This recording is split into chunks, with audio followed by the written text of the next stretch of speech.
നമസ്കാരം. നമ്മളെല്ലാവരും രഹസ്യമായി ചെയ്യുന്നൊരു കാര്യമുണ്ടല്ലേ? ആരും കാണുന്നില്ലാന്ന് ഉറപ്പുള്ളപ്പോൾ നമ്മളോട് തന്നെ സംസാരിക്കും. നമ്മുടെ ഉള്ളിലെ ആ ശബ്ദത്തെക്കുറിച്ചാണ് നമ്മളിന്ന് സംസാരിക്കാൻ പോകുന്നത്. ഒന്ന് സത്യസന്ധമായിട്ട് ആലോചിച്ചു നോക്കിക്കേ. ഒറ്റയ്ക്കിരിക്കുമ്പോൾ നിങ്ങൾ നിങ്ങളോട് തന്നെ സംസാരിച്ചിട്ടില്ലേ? പലർക്കും ഇതൊരു സ്ഥിരം ശീലമാണ്.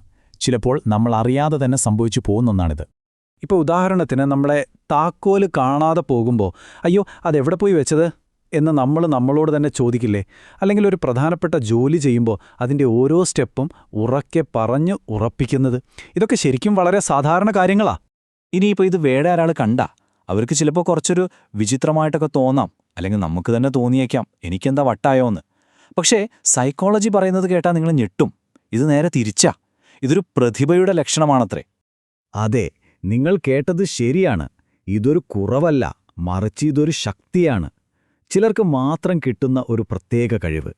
അതെന്തുകൊണ്ടാണെന്ന് നമുക്കൊന്ന് നോക്കാം. സാധാരണയായിട്ട് സ്വയം സംസാരിക്കുന്നവരെ കണ്ടാ നമ്മളെന്താ വിചാരിക്കാറ്? അവർക്കെന്തോ പ്രശ്നമുണ്ടെന്നല്ലേ? ഒരു തരം ഭ്രാന്തായിട്ടൊക്കെയാണ് പലരും ഇതിനെ കാണുന്നത്. പക്ഷേ ശാസ്ത്രീയമായ യാഥാർത്ഥ്യം അതല്ല. ഇത് ഉയർന്ന ബുദ്ധിശക്തിയുടെ ഹൈ ഇന്റലിജൻസിന്റെ തെളിവാണെന്നാണ് പറയുന്നത്. അപ്പോൾ ഇതിനൊരു പേരുണ്ട്: എക്സ്റ്റേണൽ പ്രോസസ്സിംഗ്. സംഭവം സിമ്പിളാണ്. നമ്മുടെ തലയ്ക്കകത്തിങ്ങനെ കുരുങ്ങിക്കിടക്കുന്ന ചിന്തകളില്ലേ, അതിനെയൊക്കെ പുറത്തേക്ക് കൊണ്ടുവന്ന് വാക്കുകളാക്കി ഒരു ഓർഡറിലാക്കുന്നു. ഒരു പുസ്തകത്തിലെ അലങ്കോലപ്പെട്ട താളുകൾ അടുക്കിവെക്കുന്ന പോലെ തന്നെ. ഇത് ശരിക്കും വളരെ പവർഫുള്ളായിട്ടുള്ള ഒരു കോഗ്നിറ്റീവ് ടൂളാണ്. അപ്പോൾ ഇതിൻ്റെ ഏറ്റവും വലിയൊരു ഗുണം എന്താണെന്നറിയാമോ? നമ്മുടെ ചിന്തകൾക്ക് ഭയങ്കര വേഗത കിട്ടും. എങ്ങനെയാണെന്നല്ലേ ഞാൻ പറഞ്ഞുതരാം. നമ്മുടെ മനസ്സിനെ നമുക്കൊരു തിരക്കുള്ള റെയിൽവേ സ്റ്റേഷനായിട്ട് സങ്കല്പിക്കാം. എങ്ങോട്ട് നോക്കിയാലും ട്രെയിനുകൾ, ആളുകൾ, ഒരു ബഹളം. ചിന്തകളൊക്കെ അതുപോലെയാ, ചിതറിക്കിടക്കുകയാണ്. പക്ഷേ നമ്മൾ ഉറക്കെ സംസാരിക്കാൻ തുടങ്ങുമ്പോഴോ ആ അലങ്കോലത്തിന് ഒരു ചിട്ട വരും. ഓരോ ട്രെയിനും കൃത്യമായി അതിന്റെ പ്ലാറ്റ്ഫോമിലേക്ക് എത്തുന്നതുപോലെ നമ്മുടെ ചിന്തകൾക്ക് ഒരു വ്യക്തത വരും. നമുക്കെല്ലാവർക്കും എപ്പോഴും സംഭവിക്കുന്ന ഒരു കാര്യം ആലോചിക്കാം. നമ്മുടെ ഫോണോ താക്കോലോ കാണാതാവുന്നു. നമ്മൾ ചുമ്മാ ഓടി നടന്ന് തിരയുന്നതിന് പകരം എൻ്റെ ഫോൺ എവിടെ പോയി എന്നുറക്കെ പറഞ്ഞ് തിരഞ്ഞാൽ എന്ത് സംഭവിക്കുമെന്നറിയാമോ? പഠനങ്ങൾ പറയുന്നതെന്താണെന്ന് വെച്ചാൽ ആ കാണാതെ പോയ സാധനം കണ്ടെത്താനുള്ള സാധ്യത 50% വരെ കൂടുമെന്നാണ്. അതെ, 50%. ഇതൊരു വെറും തോന്നലല്ല, ഇതിന് പിന്നിൽ കൃത്യമായ ശാസ്ത്രമുണ്ട്. ശാസ്ത്രജ്ഞർ ഇതിനൊരു ഭംഗിയുള്ള പേരാ കൊടുത്തേക്കുന്നത്: ന്യൂറൽ സിംഫണി. നമ്മളൊരു സാധനത്തിന്റെ പേര് ഉറക്കെ പറയുമ്പോൾ നമ്മുടെ തലച്ചോറിലെ പല ഭാഗങ്ങൾ, അതായത് സംസാരിക്കാനുള്ള ഭാഗം, കേൾക്കാനുള്ള ഭാഗം, ഒരു പ്രശ്നം പരിഹരിക്കാനുള്ള ഭാഗം, ഇതൊക്കെ ഒരുമിച്ച് ഒരു ഓർക്കസ്ട്ര പോലെ പ്രവർത്തിക്കാൻ തുടങ്ങും. അപ്പോൾ എന്ത് സംഭവിക്കും? നമ്മുടെ ശ്രദ്ധ മുഴുവൻ ആ ഒരൊറ്റ ലക്ഷ്യത്തിലേക്ക് കേന്ദ്രീകരിക്കും. ഓക്കെ, അപ്പോൾ ചിന്തകളെ ചിട്ടപ്പെടുത്താൻ ഇത് സഹായിക്കുമെന്ന് മനസ്സിലായി. ഇനി അടുത്ത പോയിന്റിലേക്ക് പോകാം. നമ്മുടെ വികാരങ്ങളെ നിയന്ത്രിക്കാൻ ഇതെങ്ങനെയാ സഹായിക്കുന്നതെന്ന് നോക്കാം. ഇപ്പം നമ്മൾ വലിയൊരു ടെൻഷനിലൂടെ പോവുകയാണെന്ന് വയ്ക്കുക. ആ പ്രശ്നത്തെക്കുറിച്ച് നമ്മളോട് തന്നെ സംസാരിക്കുമ്പോൾ അവിടെ സെൽഫ് ഡിസ്റ്റൻസിംഗ് എന്ന് പറയുന്നൊരു സംഭവം നടക്കും. അതായത് നമ്മൾ ആ പ്രശ്നത്തിൽ നിന്ന് മാനസികമായി ഒരടി പിന്നോട്ട് മാറും. എന്നിട്ട് ഒരു മൂന്നാമനെ പോലെ, ഒരു പുറത്തുനിന്നുള്ള ആളെപ്പോലെ അതിനെ നോക്കിക്കാണാൻ നമുക്ക് പറ്റും. ഇവിടെയാണ് ശരിക്കുള്ള മാജിക് നടക്കുന്നത്. ആ ഒരു നിമിഷം മുതൽ നിങ്ങൾ ആ പ്രശ്നത്തിൽ കുടുങ്ങിക്കിടക്കുന്ന ഇരയല്ല, പകരം അത് പരിഹരിക്കാൻ കഴിവുള്ള ഒരു കോച്ചായി, ഒരു ഉപദേശകനായി മാറുന്നു.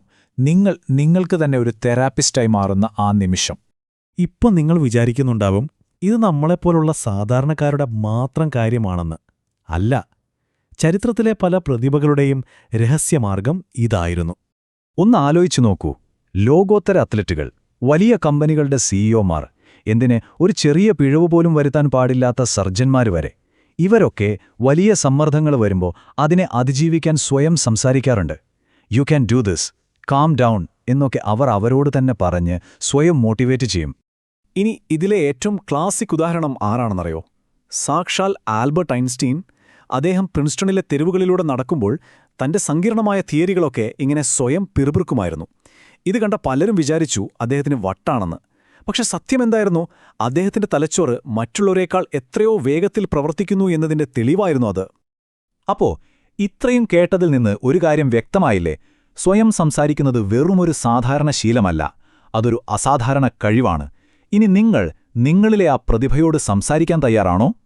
അതുകൊണ്ട് അടുത്ത തവണ നിങ്ങളോട് തന്നെ സംസാരിക്കുമ്പോൾ ഓർക്കേണ്ട ഒരു കാര്യമുണ്ട്. നിങ്ങൾ ആ മുറിയിലെ ഏറ്റവും ബുദ്ധിമാനായ വ്യക്തിയോട് ഉപദേശം തേടുകയാണ്. അപ്പോൾ ആരെങ്കിലും നിങ്ങളെ വിചിത്രമായി നോക്കിയാലോ അവരെ നോക്കിയൊന്ന് ചിരിച്ചേക്കണം. കാരണം നിങ്ങൾ ചിലപ്പോൾ നിങ്ങളുടെ ജീവിതത്തിലെ ഏറ്റവും വലിയൊരു പ്രശ്നം പരിഹരിക്കുകയായിരിക്കും.